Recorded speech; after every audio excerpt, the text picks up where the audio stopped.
La dérive du pouvoir actuel est aussi et surtout la conséquence directe d'une politique économique et sociale qui abandonne les classes populaires et certains territoires de la République. La droite et la Macronie laissent désespérément se creuser les inégalités. Ils bradent des services publics, ils imposent un budget d'austérité qui ne répond en rien aux attentes des Français. Et nous le savons bien, le racisme ne prospère jamais aussi bien que dans la misère. La xénophobie se nourrit du sentiment d'abandon.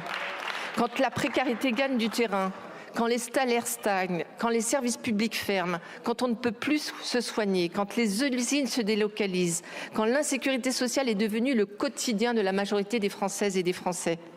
Il est plus facile pour les forces réactionnaires de détourner la colère populaire vers des boucs émissaires plutôt que vers les forces du capital. C'est pour cela que nous ne pouvons pas nous contenter d'une critique sur les valeurs. Nous devons dénoncer et combattre sans relâche les politiques économiques qui précarisent toujours plus nos concitoyens les plus fragiles.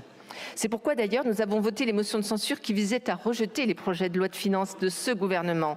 Projet de loi de finances et de financement de la sécurité sociale qui poursuivait l'agenda politique d'Emmanuel Macron.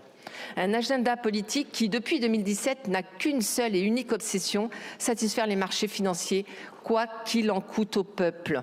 Ce gouvernement, par sa soumission au dogme du marché et par sa violence sociale, est responsable de l'affaissement du pacte républicain. Il est aussi responsable de la montée des ressentiments xénophobes. Il est responsable de l'affaiblissement du vivre ensemble. Il n'y a pas de combat efficace contre l'extrême droite sans un engagement résolu pour la justice sociale. Jaurès disait, déjà en son temps, que le socialisme, c'est la République jusqu'au bout. Leurs destins sont intimement liés. L'affaiblissement des valeurs d'humanité et de partage, le discrédit permanent jeté par le bloc central, c'est la victoire de tous contre chacun face au vivre ensemble. C'est la victoire de la concurrence sur la coopération, celle de la division face à l'unité.